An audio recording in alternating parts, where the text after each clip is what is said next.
Oke, kita lanjutkan ke medium akses yang apa ya? Yang lebih terkait dengan protokol atau teknologi yang ada.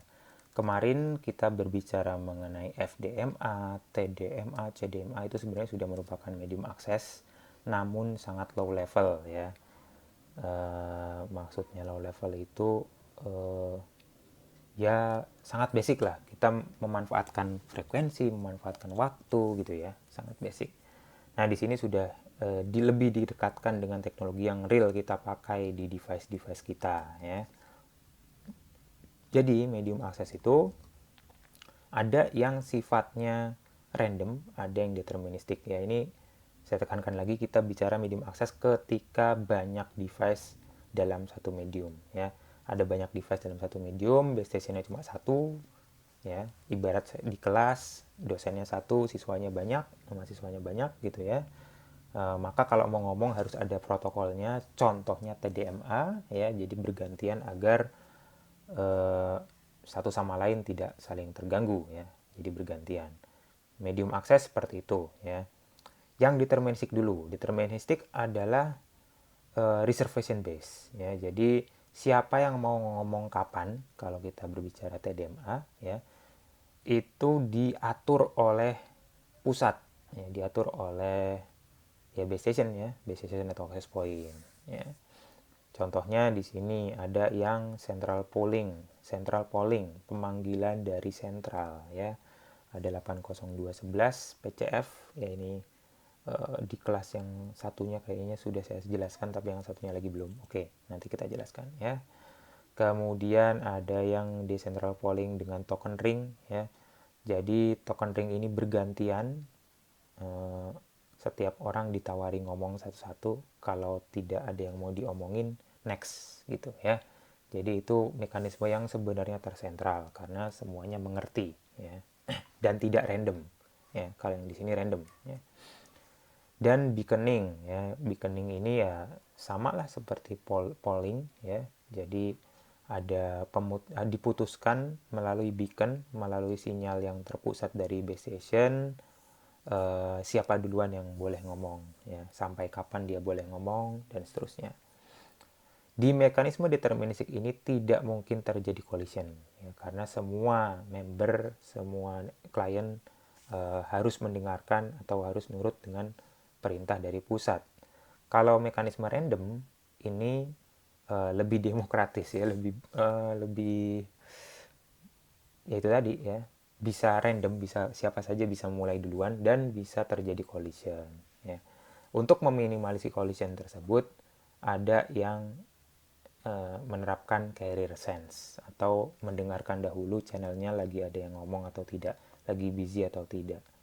Nah ini teknologi yang relatif baru ya, maksudnya ya sudah modern lah. Yang tidak modern itu zaman dahulu sekali, awal-awal wireless communication mereka tidak mengenal carrier sense. Jadi kalau mau ngirim ya ngirim aja ya. Ya akhirnya collide seperti itu. Yang pertama sekali menerapkan seperti itu yang terkenal adalah Aloha. Nah, ini silakan di googling Aloha itu apa ya. Tapi saya akan kasih hintnya sedikit di sini. Nah, sebenarnya nanti di halaman selanjutnya ada sih ya. Oke. Aloha ini komunikasi ya multiple client ya dengan satu base station. Setiap klien mengirimkan uplink ke base station atau central access point gitu ya. Eh, Mereka mengirim boleh kapan saja ya, kapan saja boleh. Akhirnya ya bisa terjadi collision. Ketika terjadi collision nanti mekanisme selanjutnya entah retransmission kah, diawali dengan ARQ kah, error detection gitu ya, dan seterusnya. Itu nanti itu tidak dibicarakan dalam bab medium access ini.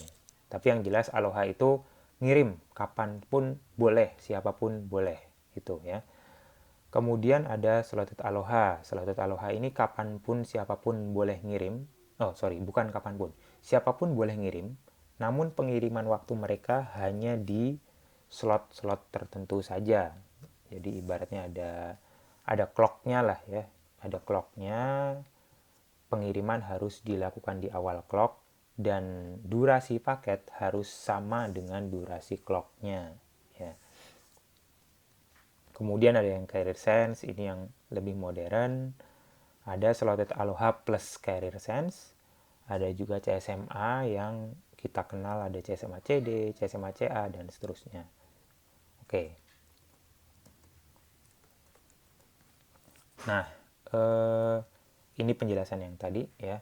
Kalau random, salah satu faktor yang penting untuk diketahui adalah sulit untuk melakukan QoS, pengontrolan QoS.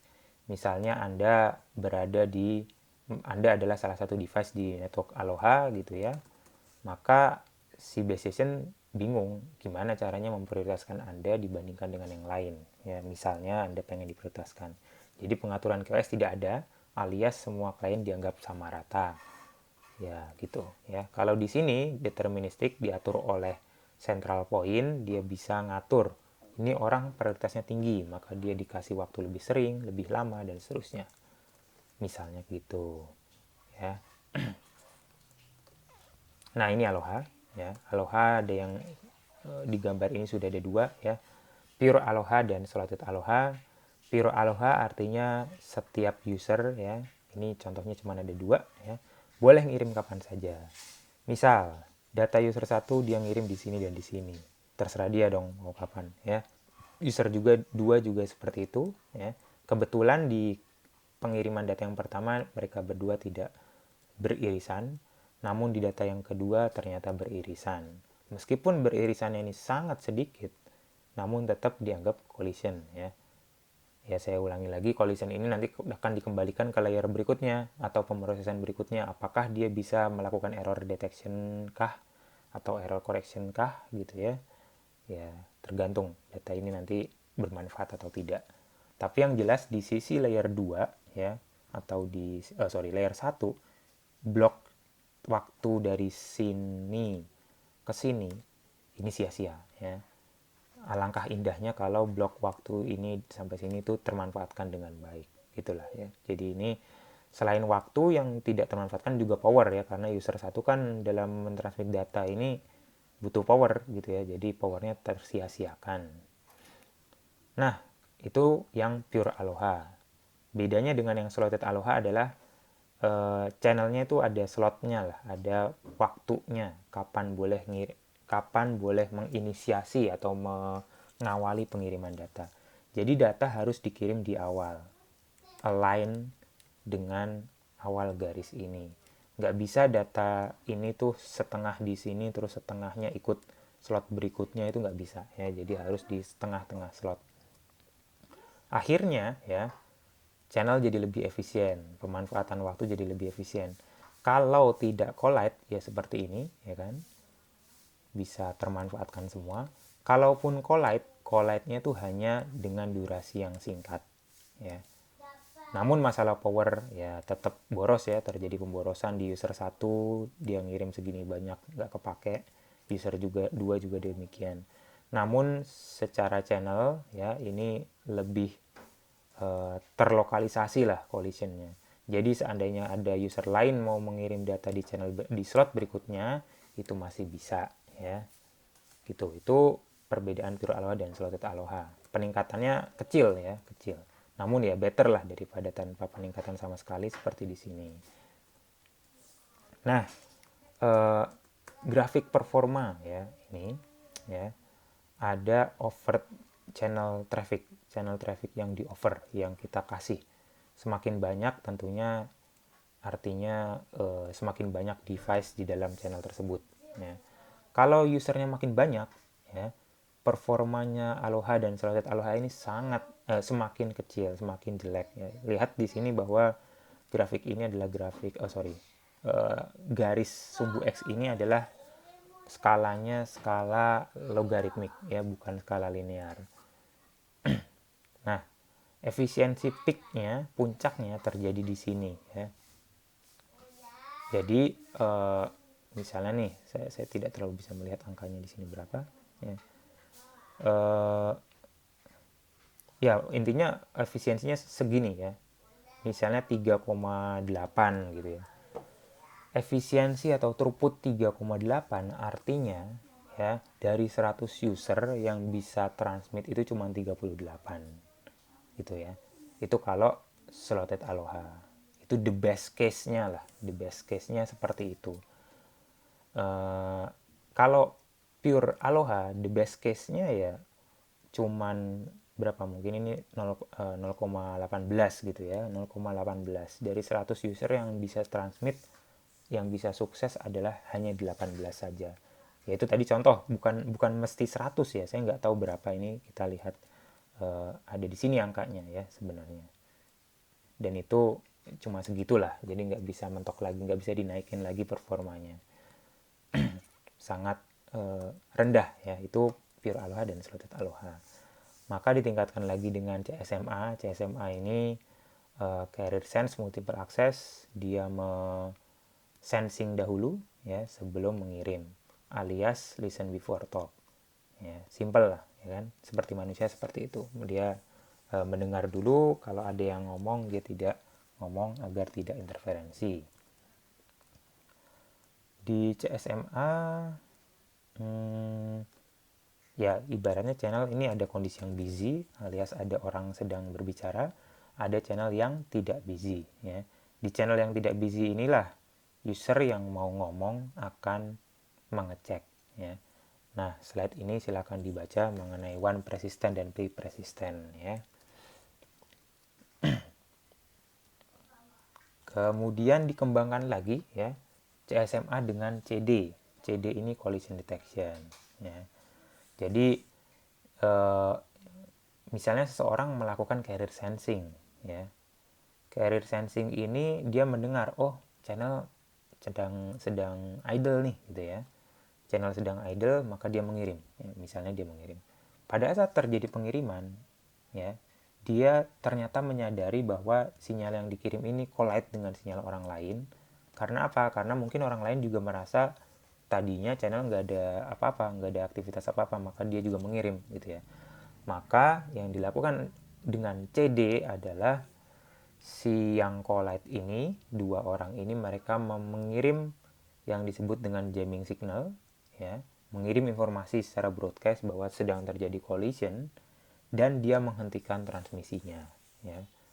Misalnya transmisinya harusnya paketnya itu durasinya 1 detik ya, namun baru setengah detik pertama kok terjadi collision, dia stop di situ, dia tidak melanjutkan sampai di akhir ya.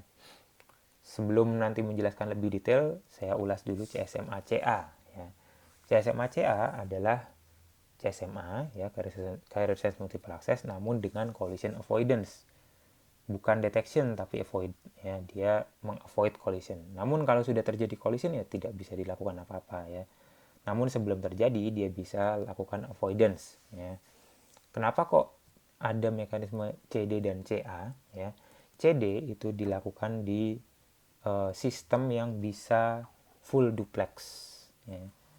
Karena mana tadi? Ini ya, detect if two transmission have been started simultaneously. Misalnya saya collide dengan user A ya, saya collide dengan user A pada saat saya sedang transmit. Kalau saya itu full duplex, saya bisa transmit sambil ngedengerin, transmit sambil mendengar channel itu sedang, apakah murni hanya data saya saja yang berada di sana atau ada data orang lain juga, atau ada sinyal dari orang lain juga. Kalau full duplex berarti saya bisa mendengar dan saya bisa mengambil keputusan kalau saya mendeteksi ada channel ada sinyal dari orang lain ya. Itu makanya saya bisa melakukan detection ya.